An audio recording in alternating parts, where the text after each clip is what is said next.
Bom dia, pessoal. Obrigado pela presença de todo mundo. Obrigado à Central pelo convite tão gentil. Quero agradecer a Edi. Sempre é um prazer ser parceiro da Central para conversar sobre produtos nos quais a gente confia e que realmente assim têm um diferencial de serem produtos com dose prescritor. E qual é o grande lance? Assim, o que eu tinha conversado com ela é que o bacana é a gente ter essa oportunidade de, óbvio, a empresa precisa vender, né? É o foco, é vender o produto. Mas é empoderar o prescritor. Que legal, tanto rostinho conhecido, bonitinho. O legal é empoderar o prescritor para que saiba por que está usando aquilo. Então, essa é a ideia. Quando a gente conversa sobre síndrome do intestino irritável, a gente fala sobre uma condição complexa que tem múltiplas, como a Vânia mostrou para vocês, múltiplas nuances, e conseguirmos abordar o nosso paciente como um todo é fundamental. Se a gente consegue, na forma de suplementação, oferecer diferentes frentes que vão tratar diferentes questões relacionadas ao intestino, e principalmente a síndrome do intestino irritável, que é essa condição tão complexa, isso é fundamental. Então, boa. Eu separei didaticamente essa apresentação em 3 partes, né? A gente vai falar sobre panoramas, estratégias e um resumão, que é literalmente aquilo que vocês vão pegar de informação para vocês levarem na segunda-feira para o consultório de vocês. Então, começando o básico, né, um panorama, falar sobre a síndrome do intestino irritável em si. Hipócrates já dizia que a morte reside no intestino. Então, assim, eu vou aproveitar para contar um caso de um colega muito rápido, que ele me mandou um exame, uma cópia de um exame coprológico funcional, turbinado, um Copromax do Lemos. E aí, nesse exame, estava falando assim, tinha aumento de zonulina. Aí ele até perguntou assim para mim, ele falou, Cristiano, mas a gente trata o paciente, né? A gente não trata o exame. Eu falei, eu concordo com você, mas eu tenho que lembrar do que Hipócrates me ensinava, que a morte reside no intestino. Então, se eu tenho uma oportunidade, como a Vânia falou, por exemplo, das desordens neurológicas, que são estágios pré-clínicos, que, na verdade, antecedem 30 anos a manifestação clínica da condição, será que se eu já tenho oportunidade de abordar agora meu paciente, eu não vou evitar o desenvolvimento de uma doença lá na frente? Então, quer dizer, atualmente, com medicina e nutrição de precisão, é muito complexo a gente simplesmente ficar com um olhar reducionista, que não é nada funcional e integrativo, sobre, não, mas você não está sentindo nada, então eu não preciso intervir. Não, espera lá, se eu tenho um exame que ele já me mostra um dado de que lá na frente isso pode causar um problema ou gerará um problema na vida desse paciente, talvez, se eu não fizer nada agora, seja até uma irresponsabilidade da minha parte. E quando a gente fala da síndrome do intestino irritável, a gente fala de uma condição, a Vânia olhou muito para cá, eu fiquei com dó dessa tela aqui, eu vou olhar um pouquinho para essa tela. Quando a gente fala da síndrome do intestino irritável, gente, a gente fala de uma desordem que, dependendo da população, pode chegar a 23% da população mundial. Apesar da gente ter esse número-chave, 10% da população mundial, dependendo da tua casuística e dependendo de onde você esteja, até 23%. Quando a gente fala das desordens gastrointestinais, chamadas desordens da interação do eixo cérebro-intestino, nós olhamos que no Brasil, cerca de 40% da população mundial tem algum tipo de desordem da interação do eixo cérebro-intestino. Então, a chance da gente ter esse diagnóstico, na verdade, subnotificado e ter muito mais caso do que isso, é muito grande. E, cada vez mais, nós temos publicações... Olha a tela abandonada. Cada vez mais nós temos publicações que nos mostram como o conhecimento e o interesse acerca da síndrome do intestino irritável vem aumentando. E, se nós olharmos justamente para essa era pós-pandemia, pós-Covid, quantos pacientes não começaram a desenvolver transtornos gastrointestinais pós-Covid, independente da gente entrar na questão pós-spike, pós-Covid, o que quer que seja. O fato é que os nossos pacientes estão cada vez mais apresentando transtornos gastrointestinais do tipo síndrome do intestino irritável, e a gente olhar para isso é fundamental. Só que eu costumo dizer, e num outro slide vai ter dizendo isso, né, que síndrome do intestino irritável muitas vezes é o diagnóstico do profissional de saúde preguiçoso, e eu tenho falado muito sobre isso. Sobre como, muitas vezes, o paciente ganha esse diagnóstico sem ter passado por uma investigação mais aprofundada ou sem ter sido colocado uma lupa sobre essa suspeita. Então, a primeira coisa que a gente tem que ter é um diagnóstico. E quem dá as ferramentas para isso para a gente? São os critérios de Roma. O último critério de Roma é o Roma 4, de 2016, e nele ele mostra para a gente que a síndrome do intestino irritável é caracterizada por uma manifestação clínica que tem que ter começado há pelo menos 6 meses. Então, se o paciente tem há 2 semanas sintoma, Cristiano, é síndrome do intestino irritável? Não. Por definição, não pode ser. Eu tenho que ter, pelo menos, 6 meses esses sintomas. Eles têm que estar acontecendo nos últimos 3 meses. E tem que haver dor. Gente, a quantidade de paciente que eu tenho que chega no consultório dizendo que tem um diagnóstico de síndrome do intestino irritável e nunca apresentou dor na história clínica é gigante. Por definição, não pode ser síndrome do intestino irritável. Tá? Então, a dor ela é assim, um feature, né, um achado fundamental para o diagnóstico desses pacientes. Além disso, essa dor tem que estar relacionada à defecação e o paciente tem que observar uma mudança no padrão. É claro que nos trabalhos científicos a gente vai olhar aqueles IBS score, que são coisas super complexas, tabelas gigantes, que só para o paciente calcular aquilo você demoraria umas 2 horas. Só que o que a gente faz? A gente tem o dado clínico e isso aí é utilizado para a gente ter uma normatização no diagnóstico e o trabalho científico consiga dizer que aquela pessoa que tem síndrome do intestino irritável realmente tem síndrome do intestino irritável, não tem nenhum outro diagnóstico diferencial, do tipo distensão funcional ou bloating funcional. Então, a partir daí, a gente consegue estratificar essa síndrome do intestino irritável. É do tipo constipação, é do tipo diarreia, é do tipo misto ou é do tipo indeterminada. E é interessante observar que cada vez mais a literatura mostra para a gente que esses fenótipos da síndrome do intestino irritável, elas também estão associadas a diferentes padrões bioquímicos. Então, quer dizer, a gente realmente precisa colocar uma lupa sobre a síndrome do intestino irritável, porque senão a gente vai achar que você vai dar, sei lá, alônium para geral e todo mundo vai melhorar. E não é o que a gente vê na prática clínica. Tá? Então, o critério é fundamental. Então, olha só, quando a gente olha o timeline da síndrome, eu realmente fiquei com dó dessa tela, então eu vou só me grudar nela. Então, assim, quando a gente olha o timeline da síndrome, a gente vê que lá atrás, ela começou assim, alterações na motilidade, associada à alimentação, tá bom, mas quando a gente chega em 2021, a gente começa a falar de epigenômica, de neuroplasticidade, neurogenética. Então, assim, Vânia matou, eu matei no peito o que a Vânia falou para chutar para o gol, e que provavelmente os outros colegas, ao longo das apresentações, vão continuar fazendo isso. Então, a gente tem, sim, o entendimento de que tem uma participação da motilidade, de hipersensibilidade visceral, mas a gente tem nutrogenômica, epigenômica. Nós temos, de fato, as alterações relacionadas aos biomarcadores. Então, assim, de novo, não dá para a gente dizer que síndrome do intestino irritável, essa coisa da sua cabeça, você está nervoso, vai tratar isso. É muito mais do que isso. É muito mais do que isso. Então, na verdade, a gente fala de disfunções no sistema HPA, nós falamos de disfunções bioquímicas, quando nós temos alterações do BDNF, nos pacientes portadores de síndrome do intestino irritável. De fato, nós temos uma alteração na sensibilidade, nós temos uma alteração na motilidade, temos marcadores genéticos, temos inflamação. Então, apesar de não sabermos exatamente quais são esses mecanismos inflamatórios, isso não ser padronizado, até porque, de novo, como eu falei para vocês, os fenótipos da síndrome do intestino irritável também têm associação com diferença nos genótipos. Então, provavelmente, nós estamos falando de características diferentes, de condições diferentes que têm o mesmo nome. Então, observamos que existe, de fato, a alteração com estresse, a história de abuso, é muito frequente você ouvir história de abuso nos portadores de síndrome do intestino irritável, seja físico, seja um abuso moral, e uma dificuldade da pessoa interpretar todas essas informações que o corpo recebe. E é por isso que o Emmeren-Mayer, em 2023, um dos maiores estudiosos acerca da interação do eixo cérebro-intestino-microbiota, traz para a gente esse dado aqui acerca da síndrome do intestino irritável. Quando nós temos a interação entre expossoma, ou seja, tudo aquilo que nos cerca, aquilo que a gente faz, onde a gente vive, estamos na área rural, estamos na área urbana, estamos mais expostos a metal pesado, estamos mais expostos a agentes biológicos.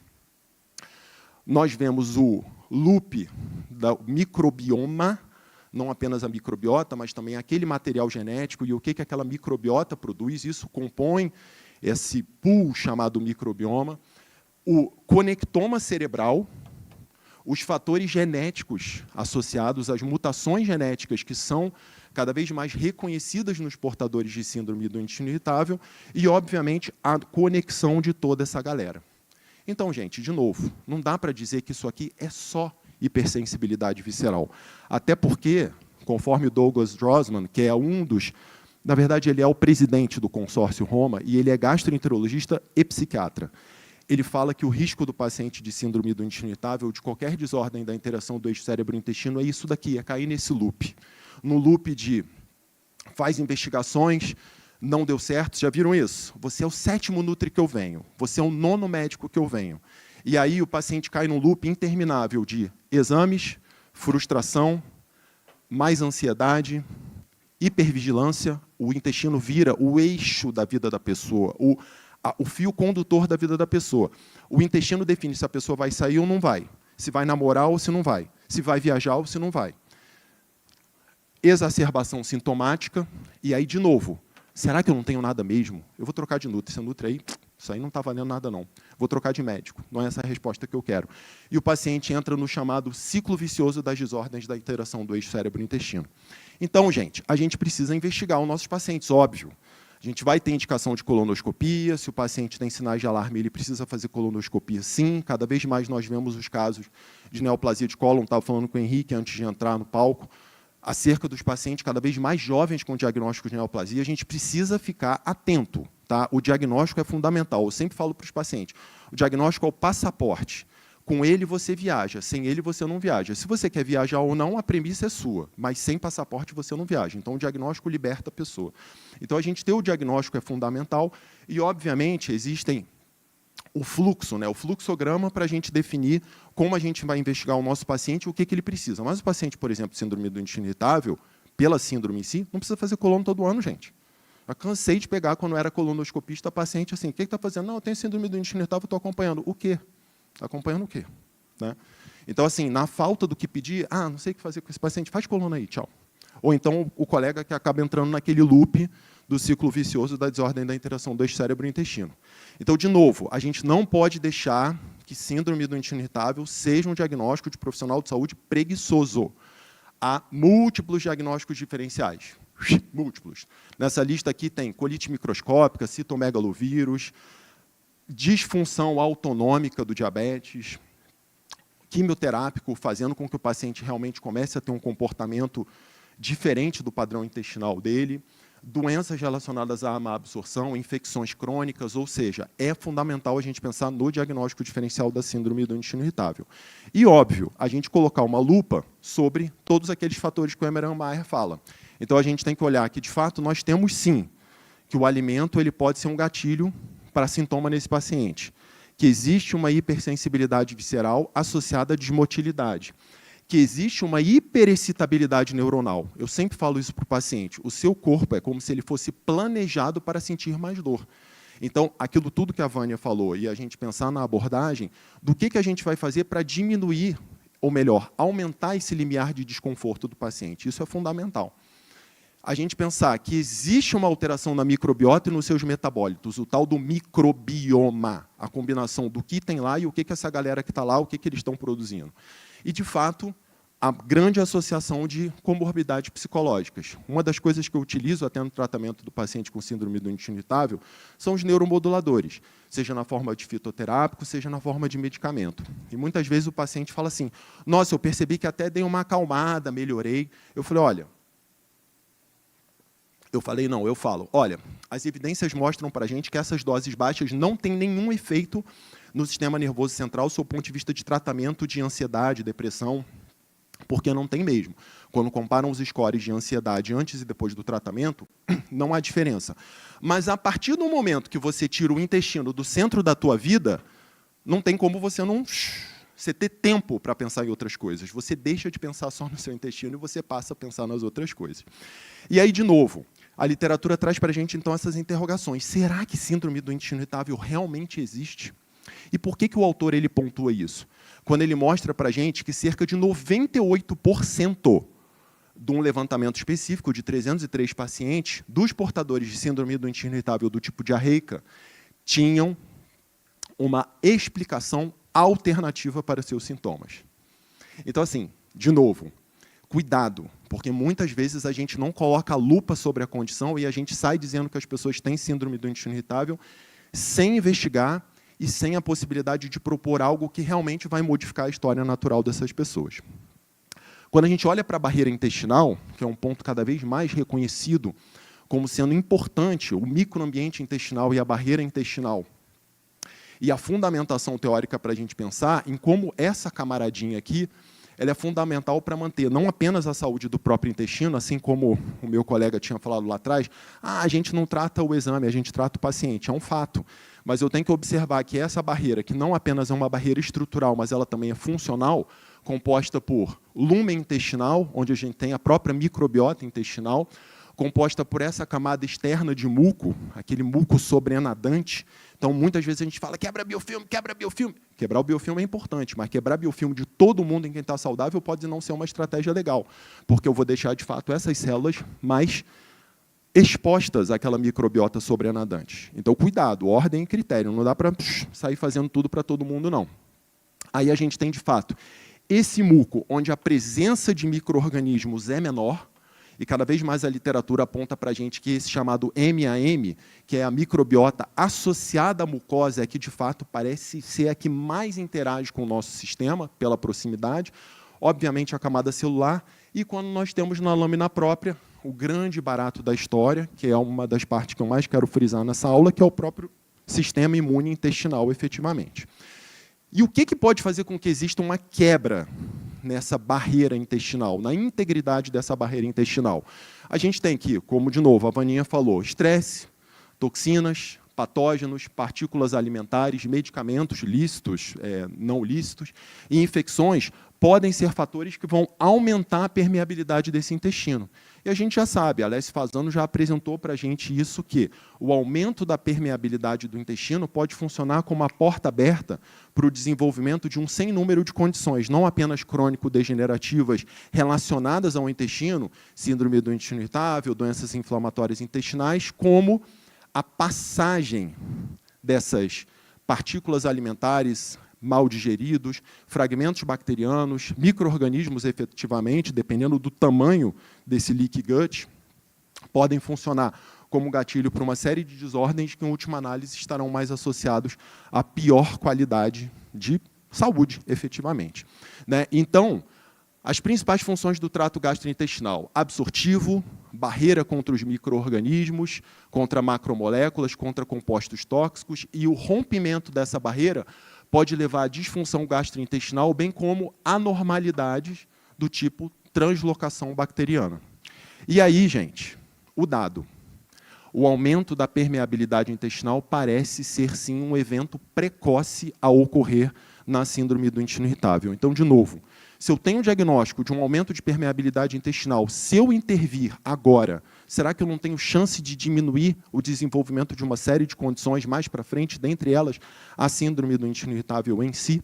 Então, esse marcador da síndrome do intestino irritável, ter o aumento da permeabilidade como um evento precoce na sua condição, ou seja, ela antecede possivelmente em anos o desenvolvimento da síndrome em si. Então, eu ficar atento àquela exposição toda que pode aumentar a permeabilidade de uma pessoa e entender que aquilo daqui a algum tempo pode se tornar a síndrome em si. Por quê? Porque esse aumento da permeabilidade intestinal, associado a uma microbiota intestinal em desequilíbrio, fazendo com que exista uma maior ativação do sistema imune, essa resposta imune, funcionando como um gatilho também para o aumento da permeabilidade intestinal, é, de fato, colocar a lupa sobre a síndrome do intestino irritável, o que acontece nela. Então, o que nós temos? Já reconhecido que pacientes com síndrome do intestino irritável apresentam maiores níveis de ativação imune basal. Ou seja, aqui eu já tenho um dado importante. Espera lá, aquilo que eu achava que era só coisa da cabeça e que eu tinha um aumento da sensibilidade visceral, eu já tenho bons dados na literatura dizendo que, ao serem comparados com pacientes controle na síndrome do intestino irritável, eu tenho, de fato, uma maior ativação imune. Então, será que realmente não tem nada do sistema imune, não? É só hipersensibilidade mesmo? Será que eu não tenho que intervir em nada nesses pacientes? E um dos achados mais robustos, a associação de mastócitos, a maior presença de mastócitos, né, células importantíssimas, sentinelas do nosso sistema imune, funcionando como gatilhos, de fato, para essa resposta imunológica, fazendo com que exista uma maior resposta a esses antígenos de diferentes origens, não só bacterianos, micro-organismos, mas também alimentos, fazendo com que exista uma maior ativação de uma resposta imunológica do tipo TH2. Então, como um exemplo vale mais do que 1000 palavras, a gente tem aqui um exemplo de imunotolerância, e a partir do momento que a gente tem a quebra dessa imunotolerância, a perda dessa imunotolerância caracterizado por aumento do contato desses antígenos, sejam bacterianos, sejam alimentares, com a mucosa, por uma alteração nesse muco, por uma a alteração efetivamente da microbiota, ou seja, uma microbiota em desequilíbrio, com menos muco, fazendo com que exista uma maior exposição desse sistema a esses micro-organismos, levando a maior ativação de células imunológicas, maior recrutamento de mastócitos, maior ativação de células do tipo TH2, que vão fazer uma resposta imune, fazendo com que, de fato, exista uma degranulação também de eosinófilos, fazendo com que, de fato, a gente tenha um evento imune associado à síndrome do intestino irritável.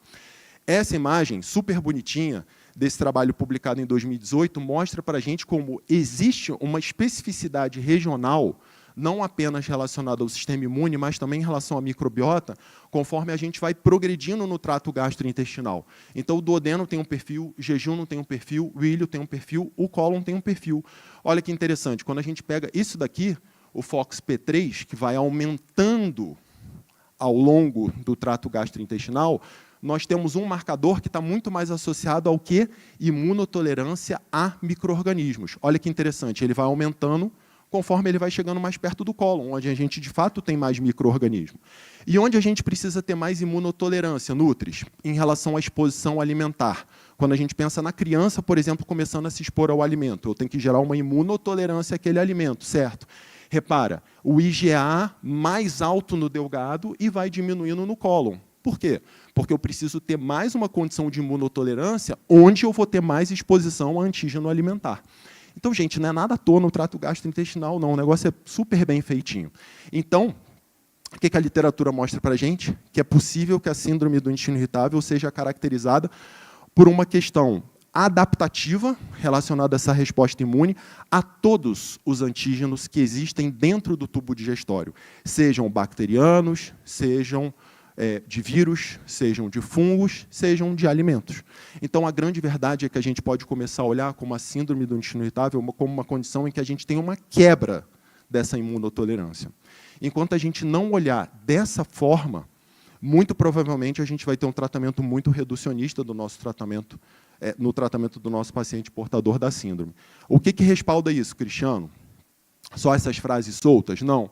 A gente tem trabalhos mostrando como, de fato, existe uma maior presença de mastócitos, de células T, de células B, na mucosa ou no sangue do trato gastrointestinal de portadores da condição. Esse trabalho, gente, é de 2011. Isso é papo velho, não é papo de agora. Talvez agora a gente esteja, de fato, sacudindo essa gaveta, porque os casos estão aumentando, eles estão diante da gente, e a gente precisa dar respostas. Mas, de fato, essa informação de que existe uma participação do sistema imune não é de agora. Então, cuidado com esses... Ah, não, isso aí... Esse trabalho aqui, de 2021, fez uma análise super interessante. Quem já viu aula minha de síndrome do intestino irritável já me viu falando sobre esse trabalho. Aqui eles compararam pacientes portadores da síndrome e não portadores da síndrome. O HV são os indivíduos saudáveis, controle. Pacientes que foram submetidos à colonoscopia, o que eles fizeram? Eles injetaram, são seres humanos, eles injetaram um substrato, seja soja, a histamina efetivamente, solução salina, trigo, glúten e leite, nos pacientes que referiam que sentiam sintomas quando consumiam determinados alimentos. E o que eles observaram? Que os pacientes portadores de síndrome do intestino irritável tinham uma reação na mucosa muito maior do que aqueles que não referiam sintoma nenhum quando consumiam esses alimentos. Quando eles fizeram biópsia e analisaram, o que eles identificaram? Que existia uma infiltração muito grande de IgE, ou seja, uma resposta alérgica ali naquele local. E eram pessoas que tinham IgE dosado no sangue negativo, ou seja, não eram pessoas alérgicas, mas a mucosa delas era alérgica àqueles substratos. E aí, a gente tem esse outro trabalho, que foi feito, na verdade, com endoscopia, e eles utilizaram um aparelho de endoscopia chamado confocal, que na pontinha do aparelho tem um microscópio eletrônico. Então, o cara consegue fazer endoscopia e uma microscopia eletrônica em tempo real no paciente. Infelizmente, sob o ponto de vista comercial, a gente não tem, mas para pesquisa utiliza-se. E esse estudo, eles fizeram o mesmo perfil de avaliação daqueles pacientes, expondo a substratos alimentares àqueles pacientes e observaram a resposta da mucosa. E o que eles identificaram? Repara aqui, ó, que tem aqui essa explosãozinha, aqui que tem esse riozinho. Isso daqui mostrando um aumento da permeabilidade no intestino delgado dos pacientes portadores de desordens da interação do eixo cérebro-intestino ao se exporem a determinados alimentos. Ou seja, identificando que, de fato, os pacientes portadores da condição, mais de 50% dos portadores de síndrome do intestino irritável poderiam ter uma alergia alimentar atípica. Então, de novo, será que quando a gente fala de síndrome do intestino irritável, a gente está falando de uma condição imune e também associada a uma imunointolerância, ou seja, um tipo de alergia atípica? Muito provável.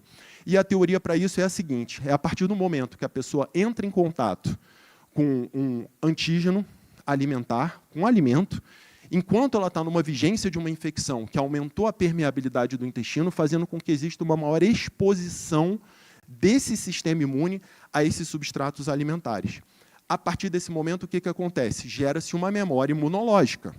Resolveu o problema, resolveu a permeabilidade do intestino. Num outro momento, quando a pessoa for se expor novamente àquele antígeno alimentar, seja o que for, leite, soja, trigo, ovo, peixe, fruto do mar, a pessoa vai ter o quê? Aquela memória imunológica, que aquele antígeno vai encostar no mastócito, o mastócito vai degranular, vai soltar todas as substâncias, dentre elas histamina, que vão chegar nesses receptores neurológicos no sistema nervoso entérico e vão funcionar como um gatilho para dor. Então, de novo, cada vez mais a gente encontra essa explosão de pessoas alérgicas. Isso foi publicado esse ano na mídia leiga. Por que a gente tem cada vez mais pessoas tão alérgicas, tão reativas? E aí o entendimento de que o Murilo sempre fala, descasque mais, desembale menos. Então, o consumo de ultraprocessados podendo influenciar perfil da microbiota intestinal, barreira intestinal, o que representa um papel gigantesco no desenvolvimento de condições alérgicas. E talvez, na síndrome do intestino irritável, a gente esteja falando de uma condição que tem uma ativação imune para uma alergia alimentar atípica.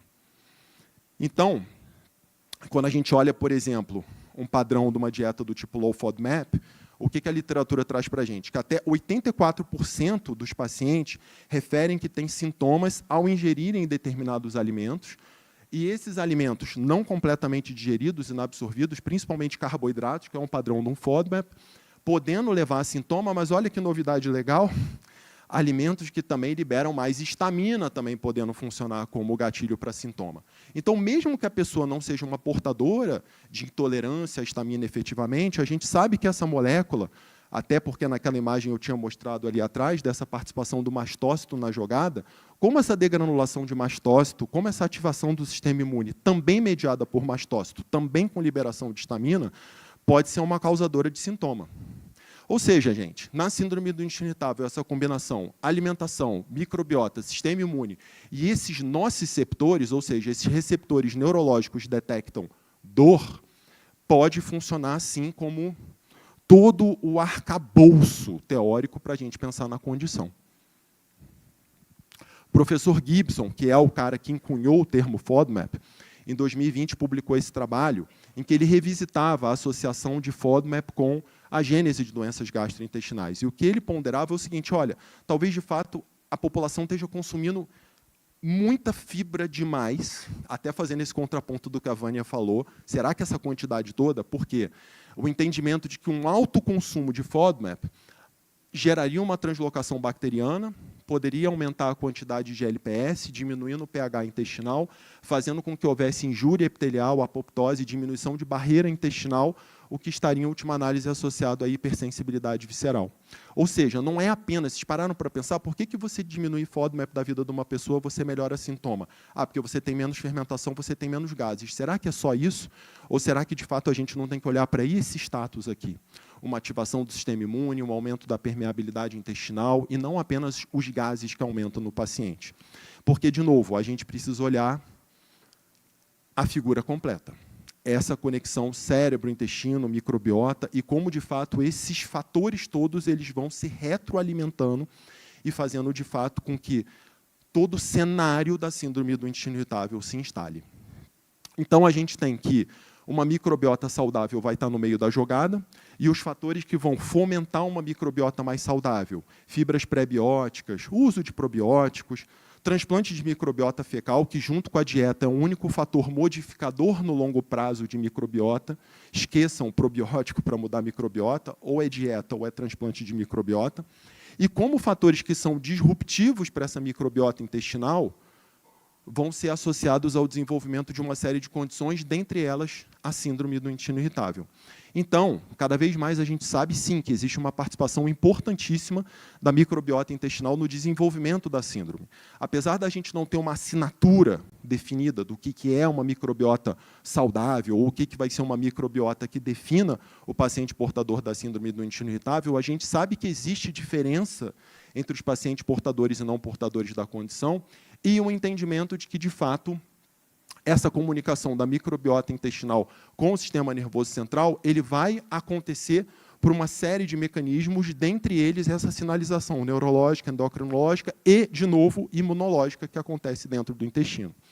Então, a literatura mostra para a gente trabalhos em que comparam homens e mulheres portadores de síndrome do intestino irritável e não portadores de síndrome do intestino irritável e como existem diferenças em relação ao perfil de microbiota desses pacientes. Não é igual. E talvez a maior comprovação da associação da microbiota com a síndrome do intestino irritável seja o entendimento de que cerca de 10% das pessoas que apresentam um quadro de uma infecção gastrointestinal evoluirão com síndrome do intestino irritável depois. Então, essa é a maior comprovação de que existe, de fato, uma associação entre infecções, microbiota e o desenvolvimento da síndrome em si. Ah, Cristiano, e por que acontece isso? Diferentes mecanismos. Não apenas porque a microbiota leva a mudanças epigenéticas, mas também existe um mimetismo molecular, características daquela própria microbiota, das moléculas mesmo, componentes ali daqueles micro-organismos, funcionando como sinalizadores para o nosso sistema, a própria relação do eixo cérebro-intestino, uma resposta imune aberrante e também o aumento da permeabilidade intestinal. Ou seja, são diferentes mecanismos pelos quais a microbiota pode, de fato, estar associada na gênese da síndrome do intestino irritável. Talvez o topo disso seja o SIBO, né, em que a gente tenha, de fato, uma desordem tão grande que pode levar o paciente, inclusive, a condições como perda de peso e desnutrição, que seria, digamos assim, o extremo de um desequilíbrio da microbiota.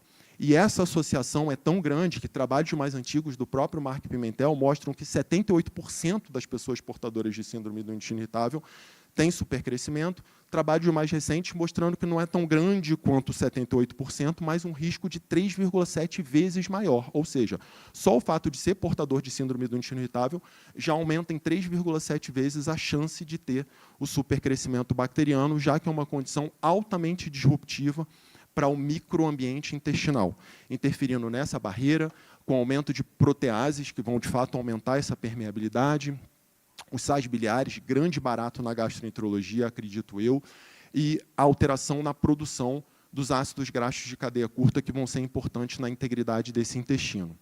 Cada vez mais a gente sabe, apesar desse trabalho ser um trabalho antigo, de 2014, como uma microbiota instável ela se associa a um microambiente intestinal instável também. Então, se a gente melhora a estabilidade desse ambiente, provavelmente eu melhoro o perfil da microbiota. Ao mesmo tempo que, se eu melhoro o perfil da microbiota, eu melhoro a estabilidade desse ambiente. Se eu tenho uma praça toda zoada, arrebentada, provavelmente os frequentadores dessa praça não vão ser pessoas que vão estar interessados em conservar aquele espaço público. Se eu melhoro aquele espaço público, eu vou convidar a vovó, vovô, criancinha, cachorro, pessoas alegres e felizes para frequentar aquele espaço urbano. E aquelas pessoas vão cultivar aquele espaço urbano. É a mesma coisa que deve acontecer no intestino. Deixar esse ambiente bonitinho para que os frequentadores se comportem direitinho. E aí, quando a gente olha outras características desse microambiente intestinal, eu tenho que olhar para a histamina, gente. Independente de intolerância à histamina. Cada vez mais nós vemos como a histamina ela é participante desses processos gastrointestinais, e a gente tem os dados da literatura que mostram que a histamina ela não apenas está associada à intolerância à histamina em si, mas à própria síndrome do intestino irritável. Por quê? Lembra dela como uma sinalizadora do sistema imune. A partir do momento que eu tenho um antígeno lá, que chega no mastócito, o mastócito degranula, solta histamina. E o que eu tenho? Ativação de nociceptor. Então, independente... não fecha o critério para intolerância à histamina, não. Tá? Tchau. Não, olha para a histamina como uma molécula importante nesses pacientes também, porque ela vai funcionar como uma sinalizadora imune. Vamos lá. Qual é a comprovação disso? Esse trabalho que foi publicado pré-print ano passado, e esse ano foi publicado físico mesmo, em que mostra que portadores de síndrome do intestino irritável, nesse estudo de fase 2, ao utilizarem um bloqueador de receptor de histamina, tiveram uma melhor performance em relação a seus sintomas do que os pacientes que não utilizaram. Ou seja, aqui eu não estou falando de intolerância à histamina. Eu estou falando simplesmente de uma molécula altamente prevalente no nosso trato gastrointestinal, liberada por mastócito, que é uma célula altamente prevalente no nosso intestino, que funciona como um sinalizador de dor. Então, de novo, eu preciso também controlar a histamina nesse paciente portador de síndrome do intestino irritável. Quando a gente coloca essa lupona, então, sobre ela, já falamos do sistema imune, show de bola. Já ficou claro que síndrome do intestino irritável tem uma associação com o sistema imune, tem associação com o desequilíbrio da microbiota, a gente precisa olhar para essa galera. Estresse oxidativo, coisa que a Vânia falou. A gente tem marcadores que mostram para a gente aumento de estresse oxidativo, sim. Esse trabalho é super interessante, foi publicado em 2020. Cara, a galera é muito louca, né? Eu fico pensando assim, esse pessoal que... Por isso que eu gosto assim, do chão do fábrica, porque é uma galera muito louca. A galera que mediu um marcador de estresse oxidativo na lágrima de pacientes portadores de síndrome do intestino irritável. Olha a ideia do sujeito, cara, tem que ser muito brilhante. Mas o que eles encontraram? Que existia, sim, a maior presença desses marcadores de estresse oxidativo nos portadores de síndrome do intestino irritável. Por exemplo, havia alteração nos marcadores de SOD, de MDA. Ou seja, existem evidências que existe um estresse oxidativo maior nos pacientes portadores da condição. Nesse outro trabalho, publicado em 2017, apesar deles não terem encontrado uma maior presença de marcadores de estresse oxidativo, o que eles encontraram? Uma maior presença de marcadores inflamatórios, TNF, interleucina 17, e uma menor frequência de interleucina 10, uma interleucina anti-inflamatória, desejável, por exemplo, num paciente portador de uma doença inflamatória intestinal. Então, outra informação importante para vocês levarem segunda-feira, existe estresse oxidativo no seu paciente portador de síndrome do intestino irritável. Então, como é que a gente vai conquistar a desejável saúde intestinal? Olhando para isso daqui, gente, não tem como mudar essa conta. É equilíbrio da microbiota, imunotolerância, galera que trabalha com alergia alimentar, ou então que não trabalha, comecem a olhar para isso, porque não é simplesmente uma intolerância alimentar, é uma imunointolerância, e a gente treinar o trato gastrointestinal dos nossos pacientes portadores da síndrome é o que vai dar, em última análise, autonomia para esse cara. Se ele se expuser a alguma coisa que dá sintoma nele, ele poder até se sentir mal, mas ele não vai sentir mal 25 dias. Ele vai sentir mal um dia e, no dia seguinte, o sistema imune dele já permitiu com que ele volte para o prumo de novo. E, além disso, obviamente, integridade dessa mucosa. Estratégias. O que a gente pode fazer, então, para melhorar isso? Tudo que a Vaninha já tinha falado. Manejo de estresse, interação com a sociedade, amizade, corta vínculo que não presta, sono direitinho, alimentação boa. Obviamente, tem fatores que a gente não consegue mudar, como parto vaginal, e uma alimentação rica em polifenóis. E cada vez mais, você estava falando com o Henrique também, essa guerra, né? Cara, hoje em dia, eu vegetariano, eu abro meu Instagram, só falam de carnívoro. Eu falo, vou morrer amanhã, bicho. Eu começo a ficar pensando que eu tenho que comer carne para ser saudável de novo. Não é possível. E, assim, isso daí é a coisa mais surreal, porque é totalmente anti-individual.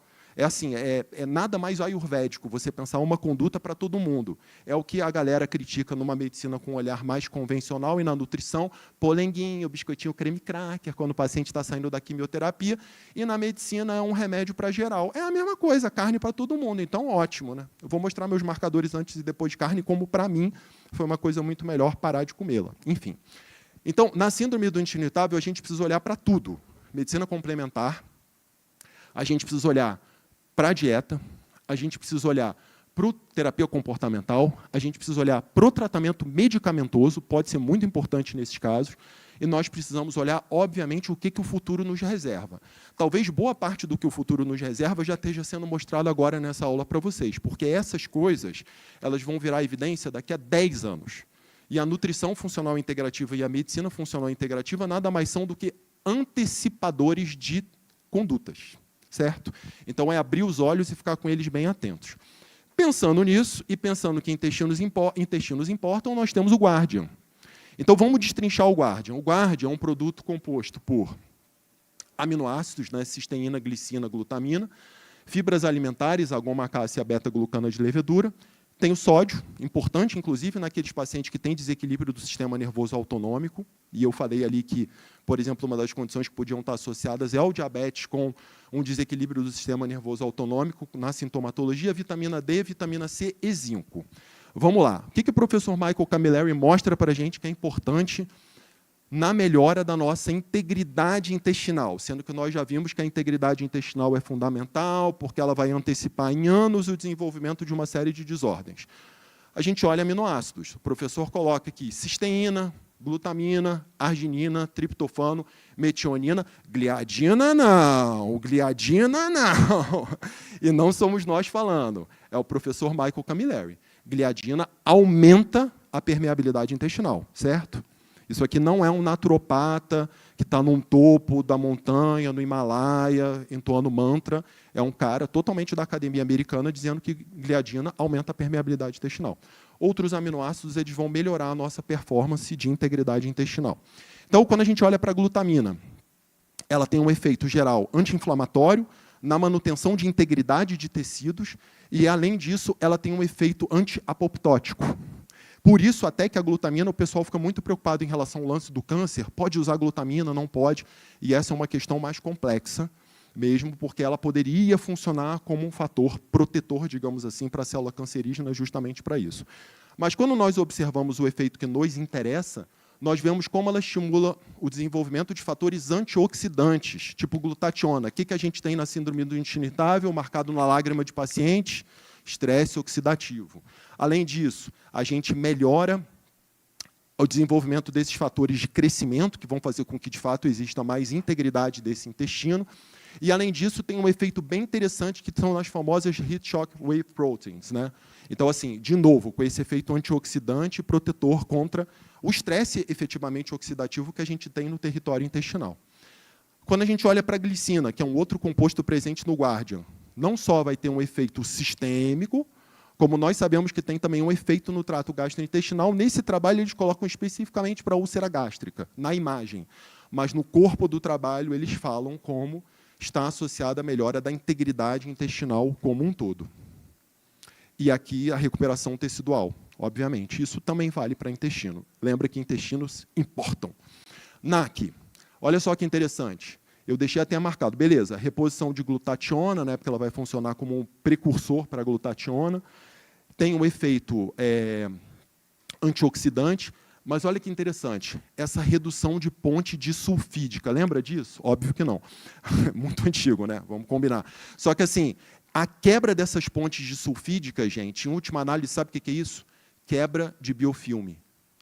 Então, olha só, nesse trabalho, publicado no Nature agora em 2021, eles falam da importância do biofilme no trato gastrointestinal na perpetuação da presença desses micro-organismos, ou seja, a manutenção de biofilme pode ser um fator que conserve esses micro-organismos lá e que dificultem o tratamento para esse desequilíbrio da microbiota intestinal ou supercrescimento bacteriano. Sabe aqueles pacientes super refratários, já fez 5 ciclos de antibiótico, tu já botou tudo quanto é fitoterápico, o paciente não melhora do cibo, possivelmente seja biofilme a questão. E aí, a gente tem esse trabalho que foi publicado, foi do grupo do Mark Pimentel. Esse ano foi apresentado no DDW, o Congresso Americano de Gastroenterologia, um dos mais importantes do mundo mesmo. Eles fizeram um estudo em ratos, mas o que eles mostraram? Que a combinação de rifaximina, ou chifaxão, dos antibióticos mais utilizados para supercrescimento bacteriano, em combinação com o NAC, levou a uma melhor performance da erradicação do cibo nos ratinhos e, além disso, ele melhorou o efeito do antibiótico. Foram necessários nos ratinhos que utilizaram o NAC menores doses de rifaximina do que nos ratinhos que utilizaram somente a rifaximina. Ou seja, esse efeito quebra de biofilme. E aí, o que eles colocam? Essa combinação de rifaximina com o mucolítico, o NAC, foi superior à rifaximina sozinho, melhorando a consistência fecal, a variabilidade no perfil de microbiota intestinal e também os níveis de citocinas inflamatórias num modelo validado para a síndrome do intestino irritável do tipo diarreica. Então, a combinação da rifaximina do chifaxão com o NAC, olha para a barrinha, reduzindo esse load, esse volume total de bactérias presentes no intestino. Então, pode ser uma estratégia? Pode. Pô, eu sou nutri, não vou poder prescrever o antibiótico. Tá, mas você pode fazer o NAC, que vai melhorar o tratamento que o médico vai colocar. Se você tiver parceria com o médico, melhor ainda. Vou botar NAC para melhorar essa taxa de erradicação. Publicado esse ano no grupo do Mark Pimentel 2024. Vamos lá. O que mais que o professor Michael Camilleri mostra para a gente que é muito interessante no supercrescimento, no aumento da permeabilidade intestinal, do leaky gut? Vitamina A e vitamina D, antocianidinas, polifenóis, zinco, fibra. Beleza, vamos destrinchar essa galera. Grupo do King's College, Londres, publicado no ano passado. Zinco tem um papel fundamental na doença inflamatória intestinal e no leaky gut. Vamos entender isso. Nesse modelo aqui, eles fizeram um modelo, eles sempre utilizam esses modelos de aumento de permeabilidade intestinal com micro-organismos que sabidamente aumentam muito a permeabilidade intestinal. Aqui eles usaram salmonella. Só que o que eles observaram? Que o zinco ele teve esse efeito interessante justamente na melhora da produção de zonulina. Então, ele participou, ele foi um fator importante na ativação, em última análise, de rota metabólica que melhorou a integridade intestinal via zonulina. E aí, a gente olha, e tanto que o zinco é uma coisa muito utilizada, já bem estabelecida na diarreia na criança. Não sei porque não é bem estabelecida para o adulto, tá? Mas a gente pode sim, o zinco ele é uma estratégia fundamental para a melhora da integridade intestinal, recuperação do leaky gut. Fibra. Gênese dos ácidos graxos de cadeia curta, que não apenas vão ter um efeito interessante no trato gastrointestinal, mas tem um efeito sistêmico, e nós vemos como esses ácidos graxos de cadeia curta são importantes reguladores do quê? Do sistema imune intestinal. Então, a melhora dessa imunidade intestinal, que em última análise vai se associar, lembra, a menor ativação dessas células imunes, que em última análise vai se associar a menos permeabilidade no intestino, menos ativação de vias nociceptoras nos pacientes portadores da condição. Não vale a pena ter uma vida germ-free, porque, olha só, se você não tivesse germe, e por isso que a minha birra também, que você gosta, desparasita todo mundo, gente, eles são importantes sinalizadores para o nosso sistema imune. A partir do momento que você não tem uma microbiota comensal, por exemplo, você deixa ali se desenvolver patógenos, patobiontes para aquela mucosa, que vão ter um efeito muito maior na invasividade desse epitélio intestinal, já que eu não tenho um consumo de fibra que vai estimular o crescimento de micro-organismos comensais, que vão formar esse biofilme do bem, que vão permitir com que exista aí uma separação entre esses patógenos e a minha mucosa intestinal.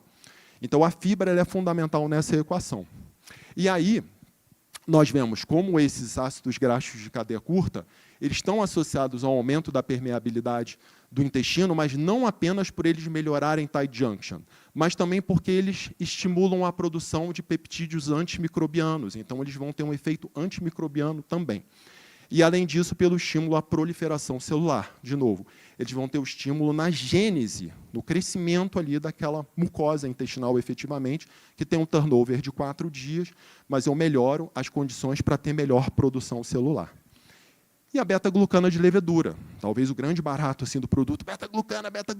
Quando a gente olha pelo efeito dela sistêmico, né, imunomodulador, efeito hipoglicemiante, antioxidante, que nós sabemos que é uma condição, então, agora presente na síndrome do intestino irritável, efeito hipocolesterolêmico, mas aí nós vemos que ele tem funcionalidade pré-biótica. E quando eu falo de funcionalidade pré-biótica, eu falo do efeito antioxidante, do efeito antitumoral, do efeito anti-inflamatório, aumentando o número de micro-organismos que vão ser bons. Lembra, eu vou povoar bem a pracinha, vou diminuir patógeno, ou seja, eu tenho bons efeitos naquela mucosa intestinal. E essa relação da beta-glucana de levedura, presente no Guardian, ela é bidirecional com a microbiota intestinal. Então, essa própria microbiota intestinal vai metabolizar esse produto, e essa beta-glucana de levedura vai modular a microbiota intestinal. Ou seja, tem um efeito regulador de microbiota intestinal também. E aí, quando a gente olha, né, outros trabalhos que mostram isso aqui, não é de qualquer... Não, aqui é especificamente da beta-glucana de levedura, tá, gente? Não é beta-glucana de cereal, aqui é especificamente de levedura. Efeito anticâncer, imunomodulador e efeito antimicrobiano, que, em última análise, vai fazer um efeito muito interessante no intestino. Goma Cássia, finalmente ela ganhou um selo Low FODMAP. Goma Cássia é Low FODMAP, tá? Tem a certificação Low FODMAP. E aí, ela é um ingrediente ideal justamente para pessoas com síndrome do intestino irritável. Então, uma fibra segura para usarmos nos pacientes portadores de síndrome do intestino irritável. Volta a minha tela aí, chefe, por favor, para eu ver o próximo. Então, assim, o que nós temos de interessante? Que essa goma cássia, ela vai ter uma série de efeitos também, de novo, gente, você fala de intestino, você fala do corpo todo. Doenças renais, artrite reumatoide, efeitos gastrointestinais, obviamente, vai ter efeito em desordens metabólicas, efeito em pacientes portadores de quadro de diarreia, ou seja, essa goma cassia ela vai ter múltiplas funções e está presente no produto. Quando eu falo de vitamina, tomar vitamina é você fazer xixi caro. Cláudia, senta lá um pouquinho. Olha só, vitaminas têm efeitos reguladores sobre a microbiota intestinal. Então, a gente tem que elas estimulam, por exemplo, vitamina C, aumenta a produção de ácido graxo de cadeia curta, está presente no Guardian. Eu tenho a vitamina D, aumentando a riqueza da microbiota intestinal. Eu tenho uma função imune, mediado tanto pela vitamina A quanto pela vitamina D. Eu tenho um aumento da barreira dessa mucosa, vitamina A, D e E. Ou seja, as vitaminas elas aumentam na diversidade da microbiota, vitamina A, B2, B3, vitamina C, vitamina K. Ou seja, vitaminas exercem efeitos sobre a microbiota intestinal, mas elas também exercem efeitos que são independentes da microbiota intestinal. Exemplo, vitamina C e vitamina D, que diretamente melhoram a imunidade e a barreira intestinal. Então, gente, não dá para não dizer, é um produtaço, né? Porque contém essas vitaminas também. Então, os pacientes portadores de insuficiência de vitamina A e vitamina D apresentam uma imunidade intestinal muito mais equilíbrio, um maior estado de imunotolerância, diferente de pacientes que tenham deficiência, que vão ter uma maior presença de proteobactérias, que estão mais associados ao aumento da permeabilidade intestinal, à disrupção desse sistema imune, e, além disso, obviamente, um pior estado de saúde intestinal efetivamente. Então, a vitamina D melhora essa microbiota intestinal, melhora a produção desses peptídeos antimicrobianos, melhora a barreira intestinal e, além disso, beneficia esse sistema imune adaptativo. Um sistema importantíssimo quando a gente fala de imunotolerância, principalmente a alimentos. Estou acabando, me deixa passar. Eu acho que não está me deixando passar porque acabou o meu tempo, mas faltam, 2 minutos. Levanta um clamor aí, gente. Deixa ele falar, deixa ele falar. Então, olha só, vamos lá. Vitamina C e vitamina D, elas melhoram essa função imune intestinal, melhoram essa barreira e modulam essa microbiota intestinal. Vitamina C, como a própria Vaninha já falou, o efeito muito interessante também sobre a imunidade intestinal. De novo, não vou chover no molhado, a gente melhora de novo esse status de imunidade do intestino, que é importante no paciente, como nós já vimos, e, além disso, estimula a síntese de colágeno, também importantíssimo nessa barreira intestinal. E ela está inserida, obviamente, e esses outros compostos, o zinco, a vitamina C, dentro dos antioxidantes alimentares, que vão ter um efeito interessante também regulador de microbiota intestinal, estimulando a síntese de bons micro-organismos para uma boa saúde do intestino. Então, gente, existem todos esses fatores que revertem o leaky gut. Um deles, a suplementação, e uma dessas suplementações pode ser muito bem o Guardian. Um ponto interessante que sou eu mesmo que falo, eu vou trazer aqui a minha meia-culpa. Eu sempre falo, gente, o nosso amado NAC pode ser ruim no paciente portador de intolerância à histamina, porque ele inibe a ação da DAO. Tá bom, mas olha só, vamos com calma. Eu tenho que pensar que o NAC ele é um cara excelente estabilizador da degranulação mastocitária. Então, se eu penso que a histamina pode ser uma questão, beleza. A histamina pode ser uma questão na pessoa que tem uma deficiência da enzima DAO, e aí o NAC poderia ser uma questão. Mas se eu olho puramente para a síndrome do intestino irritável, sem intolerância à histamina, mas com a histamina sendo uma participante da história por causa do mastócito, o NAC é um baita de um produto. Porque ele vai ser um cara que vai estabilizar esse mastócito, diminuindo espécies reativas de oxigênio, fazendo com que esse mastócito degranule menos e o meu paciente tenha menos sintomatologia, porque eu vou ter menos histamina na jogada também. Como eu faço? Eu começo dose baixa. Tem paciente que não tolera de cara a dose alta de uma vez. Eu peço para o paciente abrir o sachê, pega uma colherinha, principalmente quem trabalha com paciente muito intolerante. Gente, eu tenho paciente que só come carne e arroz e a introdução alimentar da pessoa foi orégano.